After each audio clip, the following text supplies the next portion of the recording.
நம்முடைய கர்த்தராகிய இயேசு கிறிஸ்துவின் இனிய நாமத்திலே அடியேன் உங்களை வாழ்த்துகிறேன். கிறிஸ்துவுக்குள் அருமையானவர்களே, மத்தேயு எழுதின சுவிசேஷம் 10ஆம் அதிகாரம் 17வது வசனத்திலே சொல்லப்பட்டிருக்கிறதை நாம் பார்க்கிறோம். மனுஷரை குறித்து எச்சரிக்கையாயிருங்கள், அவர்கள் உங்களை ஆலோசனை சங்கங்களுக்கு ஒப்பு கொடுத்து தங்கள் ஜெப ஆலயங்களில் உங்களை வாரினால் அடிப்பார்கள். இங்கே அவர் தம்முடைய சீஷர்களை நோக்கி நீங்கள் மனுஷர்களை குறித்து எச்சரிக்கையாயிருங்கள் என்று சொல்கிறார். யார் இந்த மனுஷர்? அவர்கள் என்ன செய்வார்கள்? அந்த மனுஷர்கள் சீஷர்களாகிய உங்களை ஆலோசனை சங்கத்துக்குள் ஒப்பு கொடுப்பார்கள். அந்த மனுஷர்கள் தங்கள் ஜெப ஆலயங்களிலே உங்களை வாரினால் அடிப்பார்கள் என்று சொல்கிறார். அவர்கள் வார்த்தைக்கு எதிரானவர்கள். இந்த மனுஷர் கிறிஸ்துவுக்கு எதிரானவர்கள்.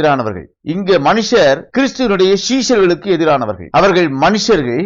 அதனால் இவர்கள் சொல்கிற அந்த சாட்சிக்கு எதிர்வினையாற்றுகிறவர்கள். யார் கிறிஸ்து என்று இவர்கள் சாட்சி கொடுக்கிறார்களோ, யார் மேசியா என்று இவர்கள் அறிவிக்கிறார்களோ, யாருடைய போதனை இவர்கள் சாட்சியாய் அறிவிக்கிறார்களோ அந்த போதனைக்கு அவர்கள் எதிரானவர்கள். அந்த போதனைக்கு அவர்கள் எதிரானவர்கள் இருக்கிறபடியினால் அவர்களை இங்கே மனுஷர் என்று சொல்கிறார். இந்த மனுஷர் எங்கே இருக்கிறார்கள்? பிரஜாதிகளுடைய தேசத்துக்கு செல்லாதிருங்கள் என்று கட்டளையிட்டு இருக்கிறார். மத்தேயு எழுதின சுவிசேஷம் 10ஆம் அதிகாரம் 5வது வசனத்திலே நாம் பார்க்கிறோம். இந்த 12 இயேசு அனுப்புகையில் அவர்களுக்கு கட்டளையிட்டு சொன்னது என்னவென்றால், நீங்கள் புறஜாதியார் நாடுகளுக்கு போகாமலும் சமாரியர் பட்டணங்களில் பிரவேசியாமலும். அவர் 12 அனுப்புகையில் நீங்கள் புறஜாதியார் நாடுகளுக்கு போகாதேயுங்கள் என்று சாட்சி கொடுக்கிறார். நீங்கள் புறஜாதிகளுடைய தேசத்துக்கு செல்ல வேண்டாம், சமாரியருடைய பட்டணங்களுக்குள் நீங்கள் செல்ல வேண்டாம், இங்கே எல்லாம் நீங்கள் செல்லாமல் காணாமல் போன ஆடுகளாகிய இஸ்ரவேலர்களுக்கு மாத்திரம் சுவிசேஷத்தை அறிவியுங்கள். இந்த காணாமல் போன ஆடுகள் எங்கே இருக்கிறது? அது இஸ்ரவேலர்களுக்குள்ளாக இருக்கிறது. இவர்கள் புறஜாதிகளுக்குள்ளாக சென்று சுவிசேஷத்தை அறிவிக்க சொல்லவில்லை.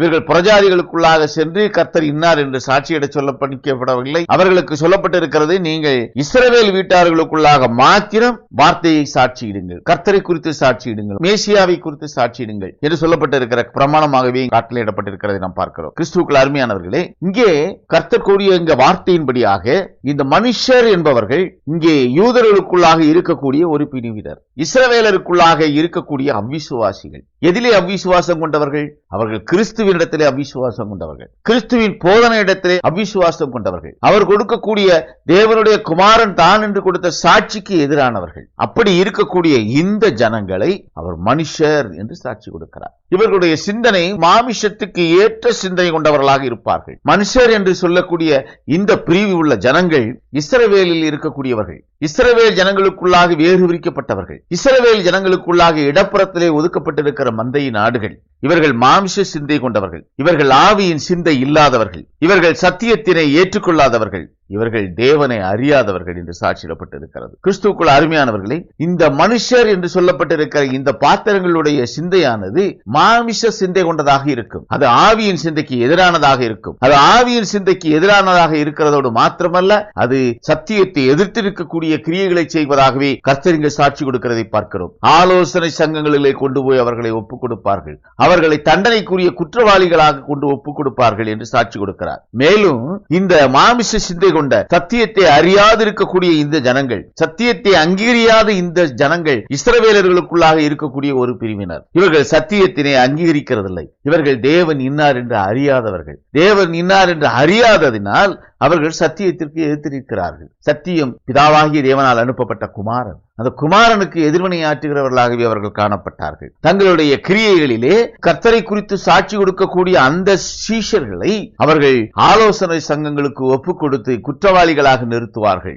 மேலும் தங்களுடைய ஜெப ஆலயங்களில் அவர்களை வாரினால் அடிப்பார்கள் என்று கர்த்தர் இங்கே சாட்சி கொடுக்கிறார். அவர்களுடைய ஜெப ஆலயம் அது கர்த்தருடைய ஜெப ஆலயம் அல்ல, அது தேவனுடைய ஆலயமாக சாட்சியிடப்படவில்லை. கர்த்தர் அது தன்னுடைய ஆலயம் என்று சாட்சி கொடுக்கவில்லை. கர்த்தர் இங்கே கொடுக்கக்கூடிய சாட்சியானது தங்கள் ஜெப ஆலயங்கள், அவர்களுடைய ஜெப ஆலயம். அங்கே கர்த்தருக்கு இடம் இல்லை, அங்கே வார்த்தைக்கு இடம் இல்லை, அங்கே சத்தியத்துக்கு இடம் இல்லை, அங்கே கர்த்தரை அறியக்கூடிய அறிவுக்கு இடம் இல்லை. கிறிஸ்துவுக்குள் அருமையான பிள்ளைகளை, அப்படி இருக்கக்கூடிய அந்த தன்மையிலே கொண்டு இருக்கக்கூடிய ஜனங்கள் மனுஷர்கள் என்று சாட்சியிடப்படுகிறார்கள். அவர்கள் தேவபுத்திரர்களாக சாட்சியிடப்படவில்லை, அவர்கள் தேவ சிந்தை கொண்டவர்களாக சாட்சியிடப்படவில்லை, அவர்கள் நித்திய ஜீவனுக்குரியவர்களாக சாட்சியிடப்படவில்லை. ஆத்மா கொண்ட ஜனங்களுக்குள்ளாகவே மனுஷர் என்று வேறு பிரிக்கக்கூடிய ஜனங்கள் இடப்புறத்து மந்தைகளாக சாட்சியிடப்படுகிறார்கள். கிறிஸ்துவுக்குள் அருமையானவர்களே, இந்த ஜனங்கள் ஆவியின் சிந்தை இல்லாதிருக்கக்கூடிய அந்த கிரியை செய்யக்கூடிய நிலையினால் அவர்களை மனுஷர் என்று சாட்சி கொடுக்கிறார். அவருடைய சிந்தை முழுக்க முழுக்க மாமிச சிந்தையாகவே காணப்படும். அவர்கள் சத்தியத்தை ஏற்றுக்கொள்ளாது இருக்கக்கூடிய ஒரு நிலை. கிறிஸ்துவுக்குள் அருமையானவர்களே, அவர்கள் ஆவியின் சிந்தைக்கு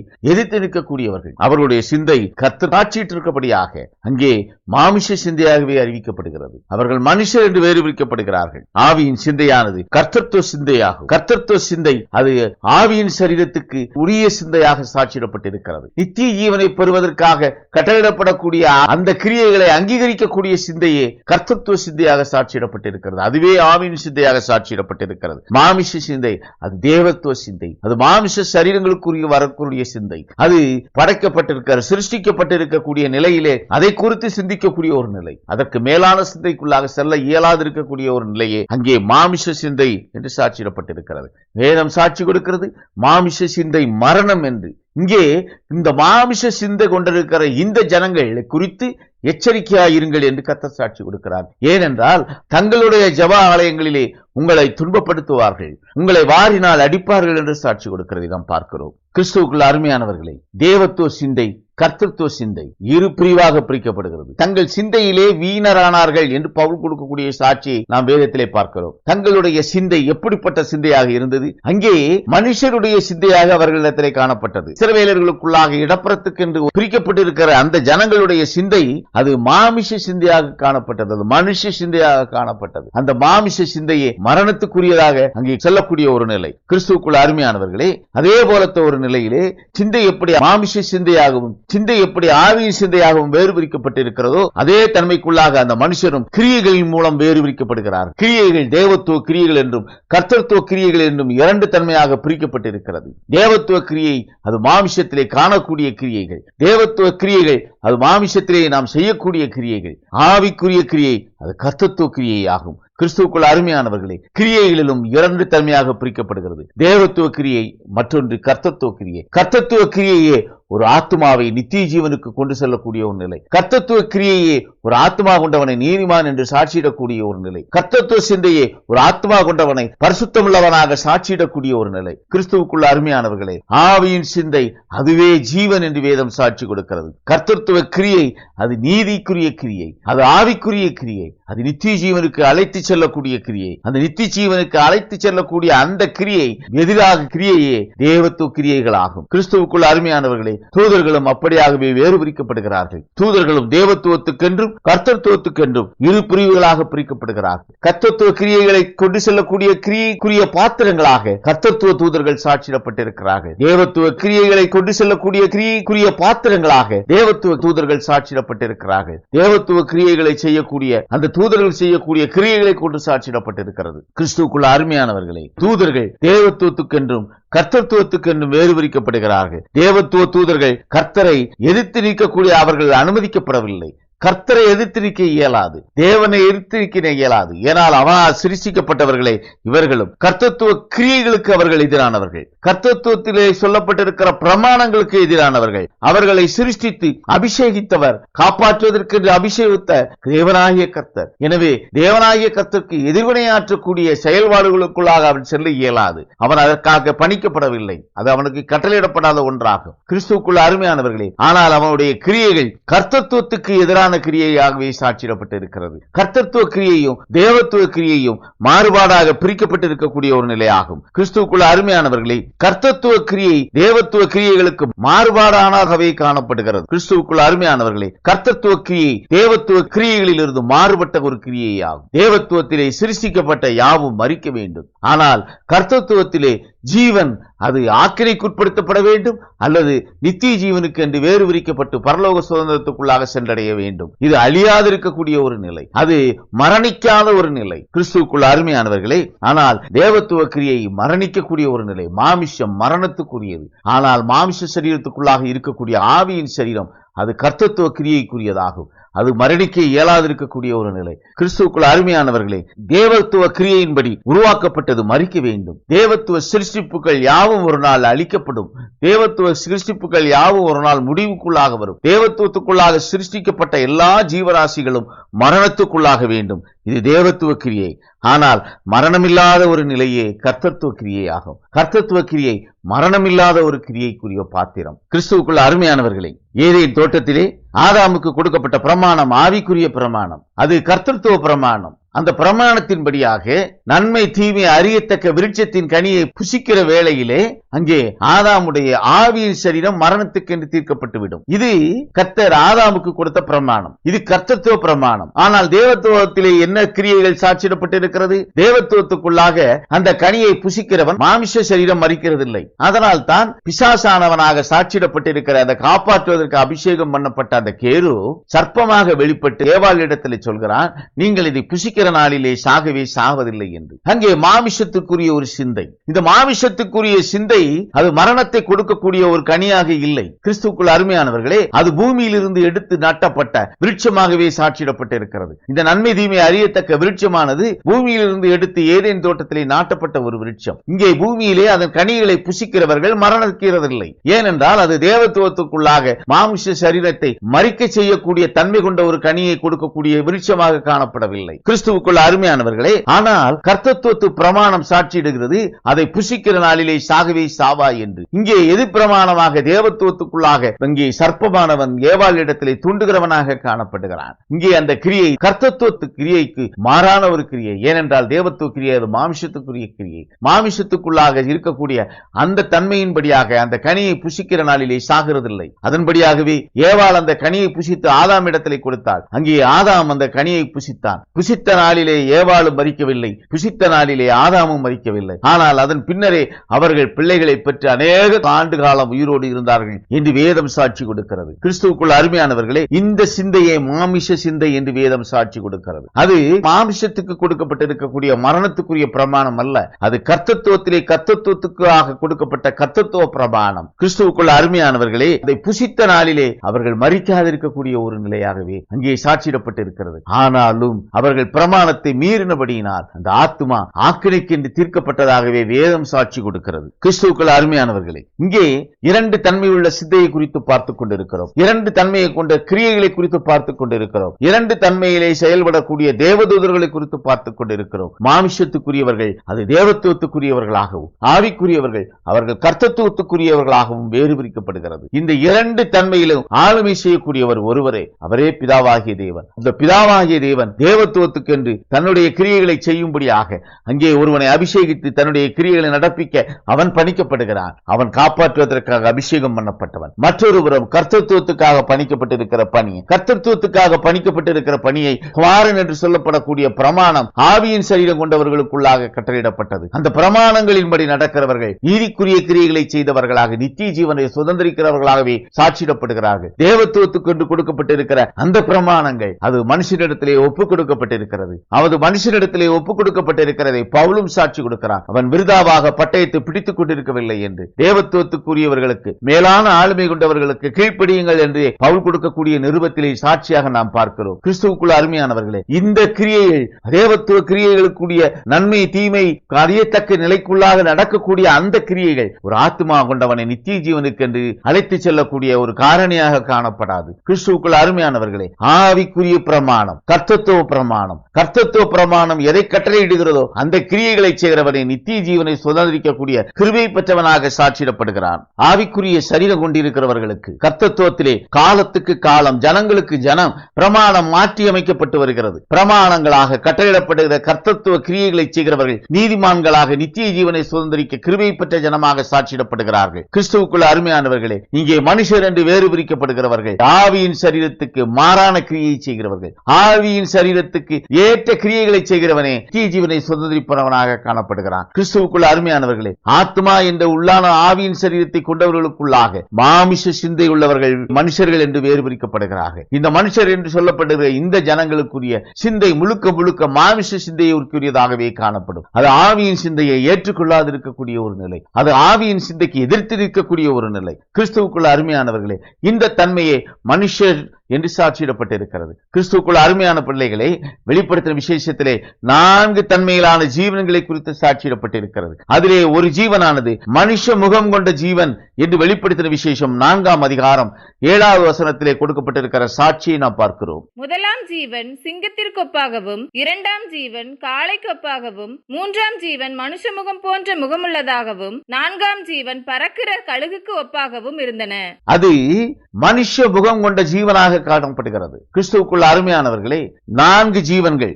முதலாவது ஜீவனானது சிங்கத்திற்கு ஒப்பானது என்றும், 2வது ஜீவனானது காளைக்கு ஒப்பானது என்றும், 3வது ஜீவனானது மனுஷ முகம் கொண்டதென்றும், 4வது ஜீவனானது கழுவின் சாயலை கொண்டதாகவும் இருக்கிறது என்று சாட்சியிடப்பட்டிருக்கிறது. கிறிஸ்துவுக்குள் அருமையானவர்களே, 4 தன்மையிலே காணப்படக்கூடிய இந்த 4 ஜீவன்களும் 4 தன்மையிலே ஜீவனை கொடுக்கக்கூடியவர்கள். அது ஆவியின் சரீரத்துக்காக பணிக்கப்பட்டிருக்கிற பிரமாணங்களை கொண்டு வரக்கூடிய ஜீவனுக்குரிய கிரியைகளுக்காக கர்த்தர் பணிக்கப்பட்டிருக்கிற காரியமாகும். யார் ஆவியின் சிந்தை கொண்டிருக்கிறார்களோ அவர்கள் அந்த ஜீவனுக்குரிய கிரியைகளை அங்கீகரிக்கிறவர்களாக, அதற்குள்ளாக கடந்து செல்லக்கூடிய கிருவியை பற்றி நித்திய ஜீவனை சுதந்திரிக்கிறவர்களாக காணப்படுகிறார்கள்.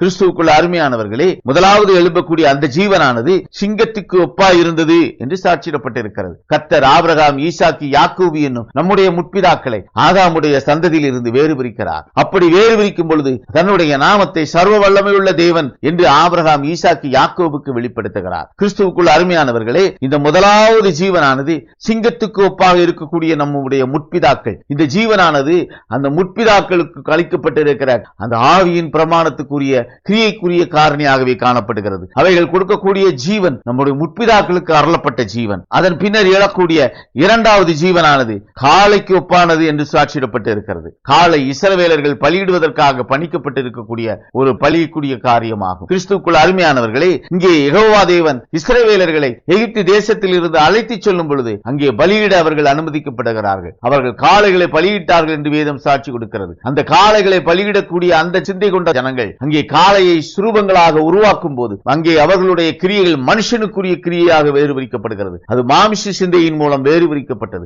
ஆனால் ஆவியின் சிந்தையோ அங்கே அந்த காளை பலியிட வேண்டும் என்று கட்டளையிடப்பட்ட பிரமாணமாகவே அதை அங்கீகரிக்கக்கூடியதாகவே காணப்படுகிறது. ஆனால் மாமிச சிந்தையோ அங்கே அந்த காளைக்கு என்று அந்த கன்றுக்குட்டிக்கு என்று ஒரு சுரூபத்தை உண்டாக்கிற்று. கிறிஸ்துவுக்குள்ள அருமையானவர்களே, 2வது ஜீவன் அது யெகோவா என்ற நாமத்துக்கு கொடுக்கக்கூடிய சாட்சிக்குரிய சிந்தையாகும். கிறிஸ்துவுக்குள்ள அருமையானவர்களே, மற்றொன்று 3வது ஜீவன் அது மனுஷ முகம். அது மனுஷகுமாரன் மூலமாக நமக்கு கிடைத்த கிருபை. அது மனுஷகுமாரன் மூலமாக நமக்கு கிடைத்த கிருபை. மனுஷகுமாரன் பிதாவினால் அனுப்பப்பட்டவர். மனுஷகுமாரனாக பூமியிலே அவர் எழுந்திராவிட்டால் கர்த்தராகிய இயேசு கிறிஸ்து என்ற கிருபையின் நாமம் பிரஜாதிகளாகிய நமக்கு கட்டளையிடப்பட்டிருக்கிற நாமமாக ஏற்பட்டிருக்காது. கிறிஸ்துவுக்குள் அருமையானவர்களே, பிரஜாதிகளாகிய நாம் ஜீவனை பெற்றுக் கொள்வதற்காக அந்த மனுஷ முகம் மனுஷகுமாரனாக வெளிப்பட்டார். மனுஷகுமாரன் அவர்களுடைய நாமத்தை பிதாவாகிய தேவனுடைய நாமமாய் உயர்த்தினார். பிரஜாதிகளாகிய நமக்கு அந்த கிருபையை கட்டளையிட்டார். கிருபையும் சத்தியம் இயேசு கிறிஸ்துவினால் உண்டாயிருக்கிறது என்று நிருபங்கள் தோறும் சாட்சியிடப்பட்டிருக்கிறதை நாம் பார்க்கிறோம். கிறிஸ்துவுக்குள் அருமையானவர்களே, இந்த 3வது ஜீவன் மனுஷ முகம் கொண்ட ஜீவன். இந்த 3வது மனுஷ முகம் கொண்டிருக்கக்கூடிய இந்த ஜீவன் கொடுத்த கிருபையே நாம் ஆவியின் சரீரம் பெற்று கர்த்தத்துவத்துக்குள்ளாக வரக்கூடிய கிருபையை பெற்ற ஜனங்களானோ. 4வது ஜீவனானது அது கழுகு. அது வார்த்தைக்கு ஒப்பானது. கழுகு வார்த்தைக்கு ஒப்பானது என்று வேதம் சாட்சி கொடுக்கிறது. கிறிஸ்துவுக்குள்ள அருமையானவர்களே, இங்கே அந்த இலக்கமானது மனுஷ முகம் கொண்டிருக்கக்கூடிய அந்த ஜீவனுக்குரிய மனுஷகுமாரன் மூலமாக ஜீவனை கொற்றிருக்கக்கூடிய ஜனங்களுக்குள்ளாக நித்திய ஜீவனை சுதந்திரிக்க இயலாதபடிக்காக 666 என்று ஒரு இலக்கம் கட்டளையிடப்பட்டிருக்கிறதாக, அதை ஞான அர்த்தம் உள்ளவன் அதை அறையக்கிடவன் என்று வெளிப்படுத்தும் விசேஷத்திலே சாட்சி கொடுக்கப்பட்டிருக்கிறபடியாக ஒரு கிரியைக்குரிய காரணி அங்கே ஏற்படுத்தப்பட்டிருக்கிறது. கிறிஸ்துவுக்குள் அருமையானவர்களே, அந்த இலக்கமானது மனுஷ இலக்கம் என்று சாட்சியிடப்பட்டிருக்கிறது. வெளிப்படுத்தும் விசேஷம் 13ஆம் அதிகாரம் 18வது வசனத்திலே இதை குறித்து நாம் பார்க்கிறோம். இதிலே ஞானம் விளங்கும். அந்த மிருகத்தின் இலக்கத்தை புத்தியுடையவன் கணக்கு பார்க்க கடவன். அது மனுஷனுடைய இலக்கமாயிருக்கிறது. அதனுடைய இலக்கம் 666. கிறிஸ்துவுக்குள்ள அருமையானவர்களே, அந்த மிருகத்தினுடைய இலக்கமானது அது மனுஷனுடைய இலக்கமாக அங்கே சாட்சியிடப்பட்டிருக்கிறது. மனுஷனுடைய இலக்கம் இந்த இலக்கமானது மனுஷருக்குரிய இலக்கம். இந்த இலக்கம் 666 என்ற தன்மையிலே இருக்கக்கூடிய ஒரு எண் அல்ல. கிறிஸ்துவுக்குள் அருமையானவர்களே, அது பிதாவின் இலக்கம் அல்ல என்பதே இங்கே கொடுக்கக்கூடிய சாட்சியாக அமைகிறது. மனுஷ இலக்கம் பிதாவின் இலக்கம். மனுஷ இலக்கம் பார்த்தோம், அது மனுஷ சிந்தை, அது மாமிஷ சிந்தை, அது மாமிஷ சிந்தையினால் வரக்கூடிய இலக்கம். அது ஆவியின் சிந்தையினால் எழக்கூடிய இலக்கம் அல்ல. அந்த இலக்கம் அறியப்பட வேண்டும் என்றால் நாம் ஆவியின் சிந்தை கொண்டவர்களாக காணப்பட வேண்டும். இந்த இலக்கமானது தேவத்துவத்துக்குள்ளாக கொடுக்கப்படுகிற இலக்கம், அது மாமிஷத்திலே கொடுக்கப்படுகிற இலக்கம், அது மாமிஷ சிந்தையிலே கொடுக்கப்படக்கூடிய இலக்கம், அது கர்த்தரை அறியாதிருக்கக்கூடிய தன்மையிலே கொடுக்கப்படக்கூடிய இலக்கம், அது கர்த்தருடைய சித்தம் இன்னதென்று அறியாதிருக்கக்கூடிய ஜனங்களுக்கு கொடுக்கப்படக்கூடிய இலக்கம், அது சத்தியத்தை ஏற்றுக்கொள்ளாதவர்களுக்கு கொடுக்கக்கூடிய இலக்கம். 666 என்ற இந்த இலக்கமானது மனுஷ இலக்கமாகவே சாட்சியிடப்பட்டிருக்கிறது. அது மாமிஷ இலக்கமாகவே சாட்சியிடப்பட்டிருக்கிறது. கிறிஸ்துவுக்குள்ள அருமையானவர்களே, மனுஷனை குறித்து எச்சரிக்கையாயிருங்கள் என்று கர்த்தர் சாட்சியிட்டாரே சீஷர்களை நோக்கி, அந்த சீஷர்களுடைய தன்மையை கொண்டிருக்கிறவன் இந்த மனுஷ இலக்கத்தை அறிவான். ஏனென்றால் சீஷர்களே மனுஷர்கள் யாரென்றும் பிதாவினால் முத்திரிக்கப்பட்டிருக்கக்கூடிய தேவ ஜனம் யாரென்றும் அறியக்கூடிய கிருபை பெற்றவர்களாக காணப்பட்டார்கள். என்னோடு சேர்ந்து உங்களுடைய நாமம் ஜீவ புத்தகத்திலே எழுதப்பட்டிருக்கிறது என்று தன்னை பின்பற்றுகிறவர்களை குறித்து பவுல் கொடுத்த சாட்சியை நாம் வேதத்திலே பார்க்கிறோம். கிறிஸ்துவுக்குள்ள அருமையானவர்களே, இங்கே மனுஷர்கள் என்று யாரை கர்த்தர் வேறு பிரித்தார்களோ அதே தன்மையிலே கொண்டிருக்கக்கூடியவர்கள் பெற்றிருக்கக்கூடிய இலக்கமே 666 என்ற மனுஷ இலக்கமாக வேதம் சாட்சி கொடுக்கிறது. கிறிஸ்துவுக்குள்ள அருமையானவர்களே, கடைசி ஏற்பாட்டின் காலத்திலே நாம் இப்பொழுது ஜீவிக்கக்கூடிய கிருபையின் நிறைவின் காலத்திலே இந்த இலக்கம் மிருகத்தின் இலக்கமாக மனுஷ சிந்தை மாமிஷ சிந்தை கொண்டவர்கள் மத்தியிலே அது முத்திரிக்கக்கூடிய ஒரு முத்திரையாக காணப்படுகிறது. அந்த முத்திரையை பெற்றிருக்கிறவன் நித்திய ஜீவனை பெறக்கூடிய அந்த கிருபையை இழந்தவனாகவே வேதம் சாட்சி கொடுக்கிறது. நித்திய ஜீவனை பெற்றுக்கொள்ள வேண்டும் என்றால் நம்முடைய சிந்தை ஆவியின் சிந்தை கொண்டதாக காணப்பட வேண்டும். நம்முடைய சிந்தை கர்த்தத்துவ சிந்தை கொண்டதாக காணப்பட வேண்டும். மனுஷ சிந்தையிலும் மாமிஷ சிந்தையிலும் காணப்படுமே ஆனால் இந்த இலக்கம் இன்னதென்று நம்மால் அடையாளம் காண முடியாது. அது மனுஷத்திலே கொடுக்கப்படக்கூடிய இலக்கம், அது மாமிஷத்துக்கு கொடுக்கப்படக்கூடிய இலக்கம். அது மாமிஷ சிந்தை இருக்கிறவன் அதை அங்கீகரிப்பான். ஆவியின் சிந்தை கொண்டிருக்கிறவனோ அதற்கு மாறான சிந்தை கொண்டவனாக காணப்படுவான். ஏனென்றால் அவன் அந்த இலக்கம் இன்னதென்று மாமிஷத்திற்குரிய இலக்கம் என்னதென்று அறியக்கூடியவனாக காணப்படுவான். கிறிஸ்துவுக்குள்ள அருமையானவர்களே, நாம் ஆவியின் சிந்தை கொண்டவர்களாக அந்த ஆவிக்குரிய தன்மையிலே காணப்படும் பொழுது, கர்த்தத்துவ கிரியைக்குள்ளாக கடந்து வரும் பொழுது அந்த மாமிஷத்துக்குள்ளாக கொடுக்கப்படக்கூடிய அந்த மனுஷ இலக்கத்தை நம்மால் அடையாளம் காண முடியும். அப்படி ஒரு கிருபையை தேவ ஜனமாகிய உங்களுக்கு கர்த்தர் கட்டளையிட தேவ சமூகத்திலே நம்மை நாம் ஒப்புக் கொடுப்போம். கர்த்தர் பெரிய காரியங்களை செய்வார். ஆமென், ஆமென், ஆமென்.